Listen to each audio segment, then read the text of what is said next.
Colombia is one of the most diverse countries in the world. From jungle-covered mountains to Caribbean beaches, coffee-covered hills to cities full of rhythm and colour.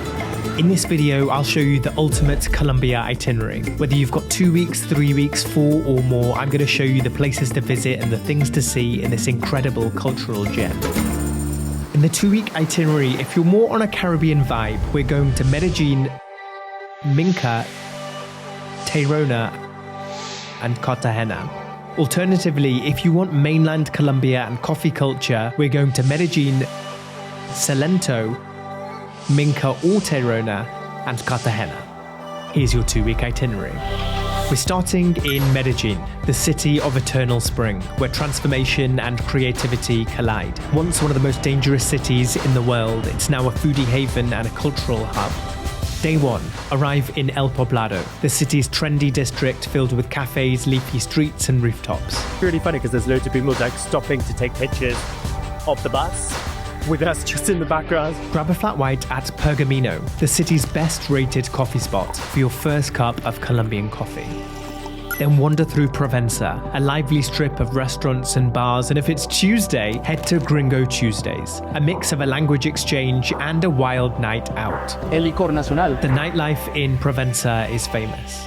Day 2, explore Comuna 13, Comuna 13, once the most dangerous area, Medellin, now a symbol of hope and art. Take a guided tour to understand its history. The government at the West Side dropped the lands of the farmers, kidnapped the farmers. The murals, the music, the energy, and ride the open-air escalators through the hills, checking out the houses stacked on top of each other. An amazing view over the city of Comuna 13 that makes you realise that without the escalators, it would have been a seriously long climb up. Make sure you try a michelada made with beer, lime, salt, and chili, and grab a crema from Doña Consuelo. Day 3. Visit Plaza Botero and the Museum of Antioquia. This is home to Fernando Botero's iconic, larger-than-life sculptures and paintings. Botero is Colombia's most famous artist. It's like a soldier with this tiny cone, famous for painting things and people just out of proportion. It is definitely worth a visit. Afterwards, take a Pablo Escobar history tour to understand how this city rose from its dark past. But equally, it's such an important part of the history of Medellin and the history of Colombia, and really the history of the world.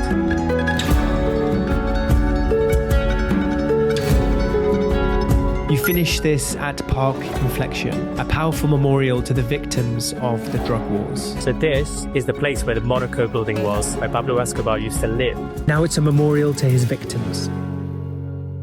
Day 4, take a trip to Guatapé, a lakeside town famous for its colourful zocalos sculpted onto houses and the giant rock, El Peñón de Guatapé. It's about an hour or 2 drive away. Can't quite understand the scale of it. Climb the 740 steps for the panoramic view of the turquoise water winding through green hills. It's definitely a view that's worth climbing for. Back in Medellin, join a salsa or bachata class at sunset. Then enjoy a final night in Provenza with dinner, cocktails, and live music. Day 5. From Medellin, fly or take a bus to Santa Marta and then transfer to Minca, a small mountain town in the Sierra Nevada. Head to Casa Loma for sunset and cocktails with live music over the jungle canopy. It's really a vibe. Day 6. Wake early for bird watching. We have never done it before in our lives. Now, this is a bit of a weird suggestion, but Minca is home to over 25 species of bird found nowhere else on the earth. Join a local guide, spot toucans and hummingbirds, and listen to the forest come alive. Try and join a morning yoga class before hiking to Cascada Marinca, one of Colombia's most beautiful waterfalls. Day 7. Spend the morning enjoying Minca's slow pace, and then travel back to Santa Marta and along the coast to Tayrona. You can stay anywhere along this north coast, but 2 famous spots are Viajero Tayrona, a hostel with a beach and an infinity pool, and Rio Hostel Buritaca, the famous party spot inland. Day 8. This is a reset day. After a lot of traveling and doing, spend some time at the beach, surfing, eating, doing yoga, swimming, and just enjoying some drinks with the sunset. This is basically the plan for the next few hours. This is truly the Caribbean coast at its best. Day 9. Tayrona is famous for its national park. Take the bus back along the coast to the park and drop your bags outside and hike through the rainforest.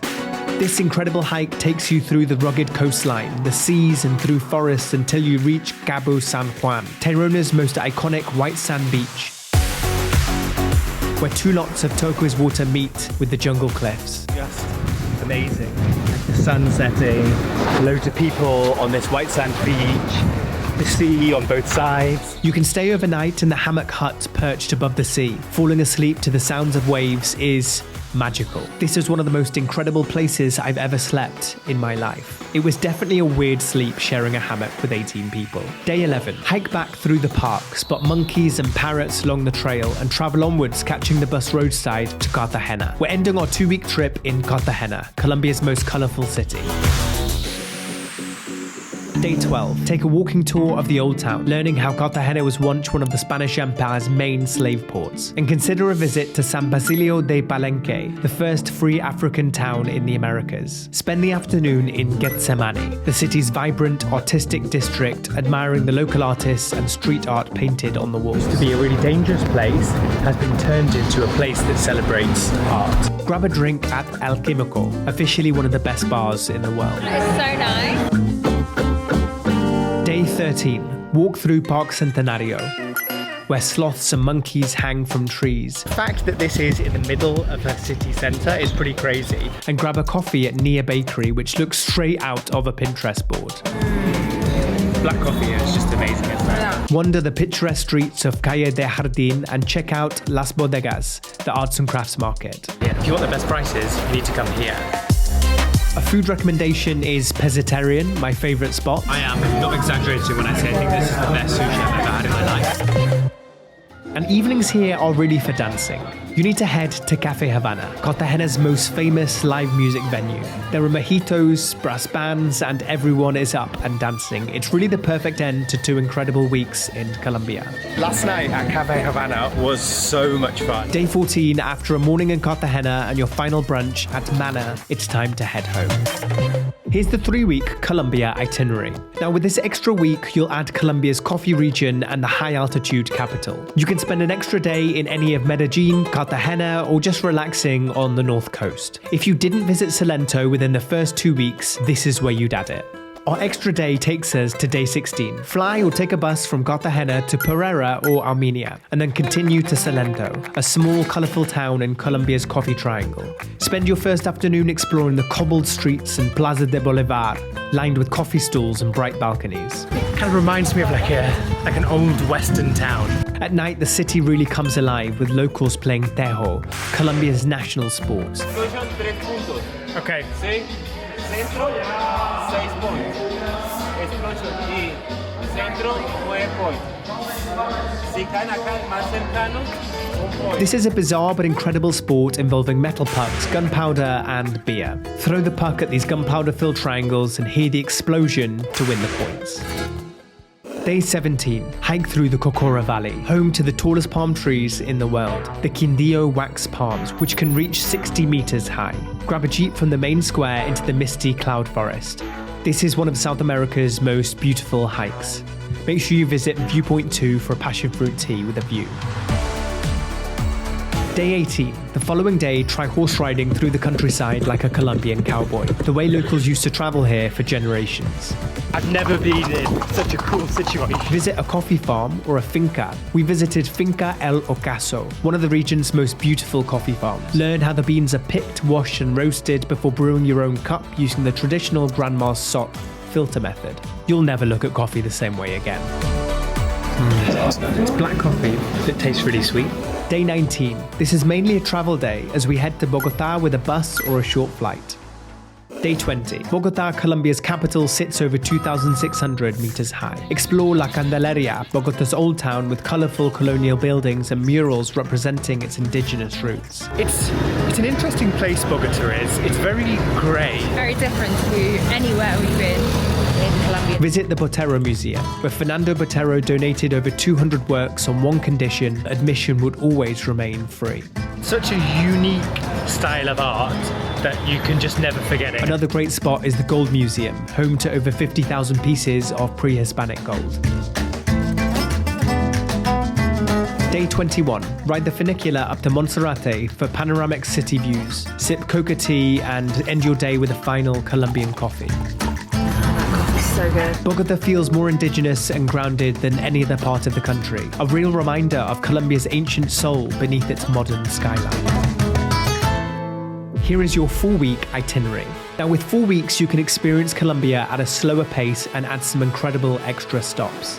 Further along the north coast of the country, as you travel away from Tayrona east, add a visit to Palomino. It's a relaxed surf town where you can float down the river from the Sierra Nevada into the Caribbean Sea.